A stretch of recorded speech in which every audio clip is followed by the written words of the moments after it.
Bonjour Cécile, bonjour Serge. Bonjour Mélanie. Bonjour Mélanie. Alors vous venez de créer Bonbons de Viktor & Rolf, une véritable gourmandise addictive. Est-ce que vous pouvez nous raconter comment ça s'est passé? Quel a été votre brief de départ?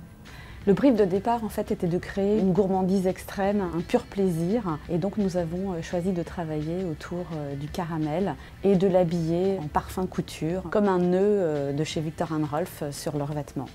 Et nous n'avions pas que le caramel, on avait fait beaucoup de propositions gustatives. Le caramel a été l'odeur préférée de Viktor & Rolf, très addict sur cette note-là, donc après ça a été plus facile pour nous, ça nous a servi de fil conducteur. En fait, le caramel, c'est vraiment la colonne vertébrale du parfum. Il va durer la tête jusqu'au fond.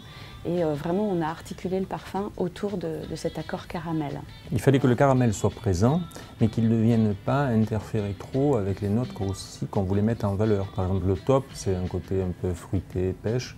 Une pêche plutôt juteuse. Le cœur, on a utilisé la fleur d'oranger pour le rendre lacté, crémeux. Et puis en fond, les bois. Voilà, les bois qui sont là pour perdurer sur la peau, avoir une histoire très sensuelle. Et au final, une grande addiction.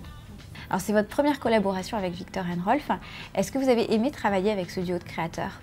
On a adoré parce que vraiment, ils ont des personnalités tellement agréables pour travailler. Ils sont simples, ils sont accessibles, ils sont respectueux. Ils aimaient le caramel, ils voulaient le sentir, ils voulaient que ce soit le produit central de leur parfum.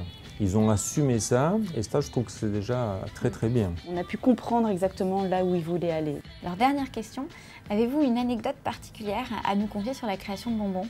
Une anecdote olfactive. Nous avons travaillé avec notre chef cuisinier pour avoir différents types de caramel, pour voir si on obtenait des odeurs différentes en fonction de la cuisson, en fonction du sucre qu'on mettait dedans, en fonction de plein de choses. Et donc, s'est amusé une journée à faire tout ça tous les deux. Et même, on a fini par le goûter sur notre peau, le caramel. Nous avons joué les Pretty Woman dans la boutique Viktor & Rolf à Paris et on a pu s'imprégner justement de l'univers couture de Viktor & Rolf, du nœud qui est très important dans tout le concept. Voilà, donc c'était vraiment une après-midi vraiment super sympa. Et le résultat est magnifique. Voilà.